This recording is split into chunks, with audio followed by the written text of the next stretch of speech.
নমস্কার, আমি ডক্টর অরুণ মাঙ্গলিক, প্রাক্তন সভাপতি West Bengal academy of paediatrics. আজকে আপনাদের সম্মুখে আমি এসেছি ফ্লু ভ্যাকসিন নিয়ে বা ফ্লু রোগ সম্বন্ধে কিছু কথা বলতে।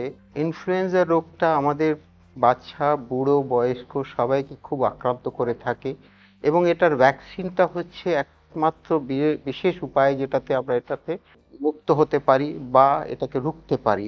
আমাদের দেশে 15 বছরের নিচে প্রায় 30-40 কোটি মানুষ আছে এবং তারা বিশেষ করে অল্প বয়সে এবং বয়স্কদের খুব বাজেভাবে ফ্লু দিয়ে আক্রান্ত হতে পারে।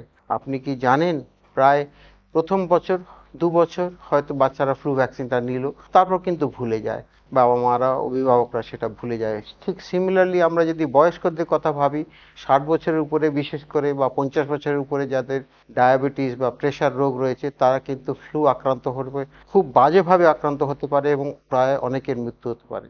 অতএব আমি চাইবো যে আমরা ঠিক সবাই সময় মতো প্রত্যেক বছর ফ্লু ভ্যাকসিনটা নিই, যাতে ওটা পরবর্তীকালে বিচ্ছিরিভাবে আমাদের আক্রান্ত না করতে পারে।